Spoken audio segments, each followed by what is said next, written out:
Hello, my name is James Dowson. I'm a resident of Northern Ireland in the United Kingdom. I'm the father and grandfather of 11 children, and I'm a Christian activist, very well known in the West.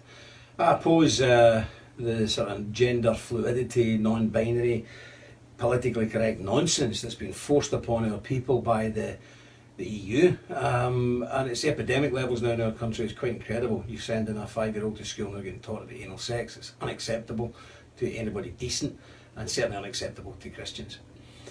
With this in mind, and the horror that's unfolding in all the Western European countries, with the unbridled immigration of jihadis from the Middle East, and the daily terror attacks, and they are daily. You only hear about the ones that are successful, but every day there's attempted terror attacks in Britain and every other Western country after Merkel's madness. With all these things in mind, some years ago I decided to relocate my family to a country that I know very well, that I've worked in for 20 years and I love dearly, and that country is Hungary. I started going to Hungary 20 years ago to help build mother and baby shelters, to work in the pro-life movement, and I've worked with many churches, many individuals to try and save Hungarian babies and to give young women who were in difficult pregnancies an opportunity to finish their studies but still have their baby, and to give an alternative to abortion. And for 20 years I've worked in Hungary without incident, without problem. I've had a medal from a visiting bishop. I'm regular at many of the churches in Budapest and Debrecen and different in Szeged in the south, and I'm fairly well known. A couple of years ago we set up an office in Teres Kurut in Budapest, and formed a media company employing many young Hungarians, very talented, very diligent young Hungarians, and everything was fine.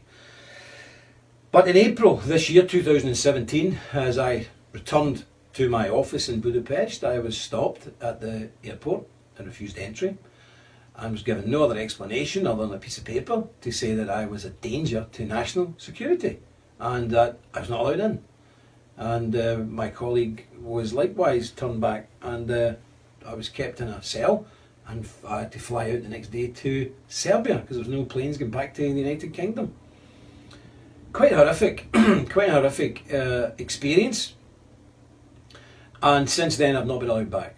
Obviously we are in a terrible position because we have young Hungarians who work for us. They're worried about their jobs, worried about their careers, and rightly so. But at the same time, I've also had the stigma put on me that I'm some sort of danger to Hungary when I've done nothing but help Hungarians. And I run a media company, and we have been one of the few lone voices in the West who have staunchly defended Hungary's just and correct position in resisting Merkel's madness.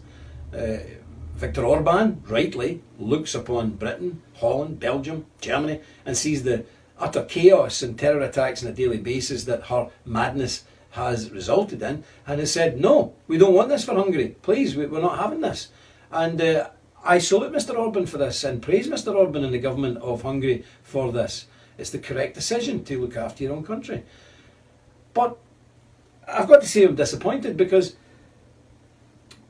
I was just about to buy a house in Vat, north of Budapest, the week that I was refused entry for all my extended family to come and live in. It had become good Hungarians, solid Hungarians, people who would contribute to Hungary, and we were refused. And we were only coming because Viktor Orban said, come, all you in the West who are persecuted, who are being persecuted through political correctness, who are suffering the terror of jihad and all the rest of it, come, you're welcome here.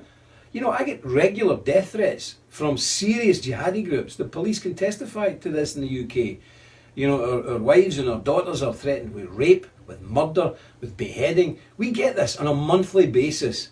And Viktor Orban publicly stated, if this is the case, if you've been persecuted for your Christian beliefs, if you've been persecuted for your conservative Christian outlook, come, Hungary is welcome to take you.